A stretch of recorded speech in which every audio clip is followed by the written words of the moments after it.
آج کی دنیا میں شمالی کوریا جیسا کوئی ملک نہیں ہے۔ بغیر کسی مبالغہ کے یہ 21ویں صدی کے ورژن کی ایک واضح جھلک پیش کرتا ہے کہ اگر 1943 کے بعد نازی جرمنی زندہ رہتا تو کیا ہوتا۔ بے وفائی کا ہلکا سا اشارہ بھی آپ کو حکومت کے متعدد حراستی کیمپوں میں سے ایک میں پہنچا سکتا ہے، جہاں زندگی، بھوک، جبری مشقت، طبی تجربات، تشدد اور پھانسی کا ایک ڈراؤنا خواب ہے۔ یہ تاریخ کا کوئی باب نہیں ہے، یہ حقیقت ہے جیسے ہم بات کرتے ہیں۔ اس زندہ ڈراؤنے خواب سے بچنا شمالی کوریا کی سرحدوں میں پھنسے بہت سے لوگوں کی حتمی خواہش ہے۔ تاہم یہ سب سے مشکل کارناموں میں سے ایک ہے جو کوئی انجام دے سکتا ہے۔ شمالی کوریا فرار ہونے کی کسی بھی کوشش کو سزائے موت سمجھ کر اپنی سرحدوں کی سخت حفاظت کرتا ہے۔ کامیاب ہونے کے باوجود فرار ہونے کا مطلب اکثر خاندان کے افراد کی جان کو خطرے میں ڈالنا ہوتا ہے۔ پھر بھی ان کے خلاف کھڑی مشکلات کے باوجود کچھ افراد حکومت کی مخالفت کرنے اور آزادی حاصل کرنے کی ہمت کرتے ہیں۔ فرار کی سب سے واضح منزل جنوبی کوریا ہے، جو کہ اس کے شمالی ہم منصب کے بالکل برعکس ہے، جو جمہوریت اور آزادی کی روشنی ہے۔ تاہم دونوں کوریاؤں کے درمیان بھاری کلہ بند سرحد کو عبور کرنا تقریباً ناقابل تسخیر چیلنج ہے، جس میں دیواریں، اس طرح کے تار، بارودی سرنگیں اور مسلح محافظ کسی بھی کوشش کو روک سکتے ہیں۔ ہمت کرنے والوں کے لیے متبادل موجود ہیں، جبکہ جنوبی سرحد عملی طور پر ناقابل تسخیر ہے۔ مشرقی اور مغربی ساحل مختلف چیلنجز کا شکار ہیں۔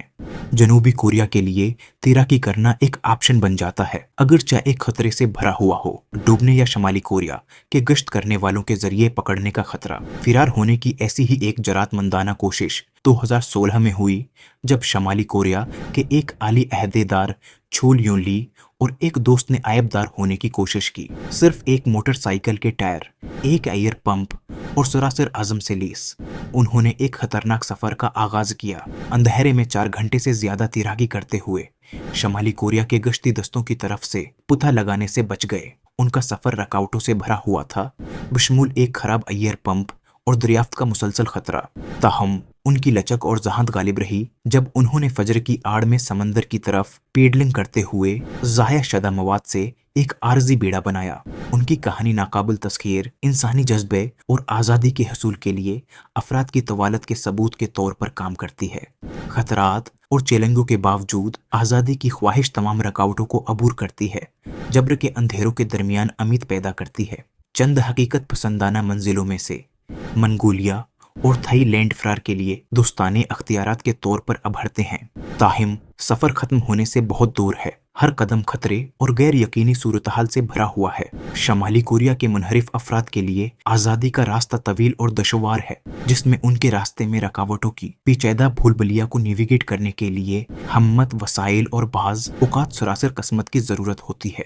منگولیا ایک قریبی پناہ گاہ کے طور پر کھڑا ہے۔ اس کی حکومت شمالی کوریا کے منحرف ہونے والوں کی حالت زار پر ہمدردی رکھتی ہے۔ منگولیا پہنچنے پر حکام کے سامنے ہتھیار ڈالنے سے جنوبی کوریا کو ملک بدری کو یقینی بنایا جاتا ہے، جو آزادی کا موقع فراہم کرتا ہے۔ تاہم منگولیا کا سفر غدار ہے، جس کے لیے خطرناک جنگلی حیات، مخالف درجہ حرارت اور نایاب وسائل سے بھرے خطرناک گوبی صحرا دنیا کے سب سے بڑے صحراؤں میں سے گزرنے کی ضرورت ہوتی ہے۔ 2007 میں پارک جی آن اور اس کی والدہ نے شمالی سرحد کو چین تک پہنچایا، جو دریائے تومن کو منجمد کر کے اس پار کر رہی تھی۔ پھر بھی چین کی ملک بدری کی پالیسی نے انہیں غیر محفوظ بنا دیا، جو انسانی سمگلروں کا شکار ہو گئے۔ برسوں خفیہ زندگی گزارنے کے بعد آخرکار وہ چنگڈاؤ پہنچ گئے۔ ایک ایسائی مشنری کی پناہ گاہ میں پناہ گاہ تلاش کی۔ مشنریوں اور کارکنوں کی مدد سے انہوں نے جنوبی کوریا میں آزادی کی تلاش میں منگولیا کا خطرناک سفر شروع کیا۔ منگولیا کے سرحدی محافظوں کی طرف سے روکا گیا۔ ان کی قسمت اس وقت تک توازن میں رہی جب تک کہ ان کی مایوسی کی درخواست نے انہیں نہیں بخشا۔ دوسرے لوگ تھائی لینڈ کے لیے چین کے راستے ٹرین یا بس کے راستے کا انتخاب کرتے ہیں۔